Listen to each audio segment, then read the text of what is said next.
Channel of Vadodara. Deputy mayor Chirag બારોટે ઉત્તરાયણ પર્વની હર્ષોલ્લાસ સાથે ઉજવણી કરી હતી। વડોદરા શહેર ભારતીય જનતા પાર્ટીના પ્રમુખ ડોક્ટર વિજય શાહે ડેપ્યુટી મેયર ચિરાગ બારોટના નિવાસસ્થાને પતંગની મજા માણી હતી। ત્યારે મોટી સંખ્યામાં ભાજપના કાર્યકરોએ સાથે મળી પતંગ ચગાવી ઉત્તરાયણ પર્વની ઉજવણી કરી હતી।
આજે સૌ નગરજનોને ઉત્તરાયણની શુભકામનાઓ।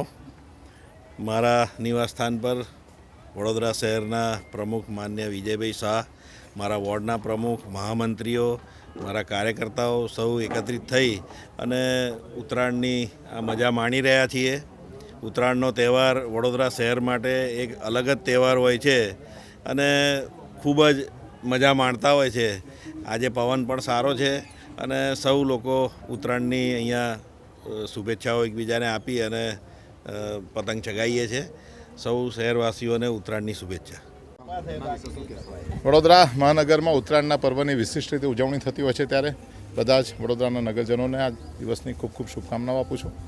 22મી જાન્યુઆરીએ જ્યારે રામલલ્લાના પોતાના મૂર્તિના માધ્યમથી ફરી એમનું નિજ ગૃહમાં પ્રસ્થાન થવાનું છે, ત્યારે સમગ્ર દેશમાં એક જુદા જ પ્રકારનો માહોલ છે। વડોદરામાં આપ જુઓ તો પતંગોને રામલલ્લાના પ્રાણ પ્રતિષ્ઠા મહોત્સવ સાથે જોડવામાં આવ્યો છે। દરેક જગ્યા પર રામજીની પ્રતિમાઓ સાથેની જ્યારે પતંગો અહીંયા ઉગે છે, ત્યારે પતંગો અહીંયા ઉડે છે, ત્યારે આજે સરસ મજાનો પવન છે। સામાન્ય રીતે બંને દિવસ પવન હોતો નથી, પરંતુ આજે પહેલા દિવસે સરસ પવન છે। બધા લોકો પતંગો ચગાવી રહ્યા છે। સોસાયટી વિસ્તાર છે એટલે કદાચ પતંગ ઓછી જોવા મળે છે, પરંતુ ડેપ્યુટી મેયર શ્રી ચિરાગભાઈ બારોટ અને એમના વોર્ડ નંબર 11ના પ્રમુખ શ્રી જયેશભાઈ પરમાર અને બંને મહામંત્રી શ્રી અનિલભાઈ, અરવિંદભાઈ અને સૌ કાર્યકર્તાઓ જે જોડાયા છે, ત્યારે ફરી એક વખત વડોદરાના સૌ નગરજનોને ઉત્તરાયણના પર્વની શુભકામના। સાથે સાથે આપણે જે તહેવાર ઉજવીએ તે તહેવારના સમયગાળા દરમિયાનમાં ખાસ કરીને સાંજના સમયે પક્ષીઓનું પણ આપણે ધ્યાન રાખીએ। પક્ષીઓનો જીવવાનો અધિકાર છે, જીવવાનો અધિકાર એમનો ચાલુ રહે તે પ્રકારે આપણે પતંગ ચગાવીએ એવી પણ દરેકને વિનંતી કરું છું।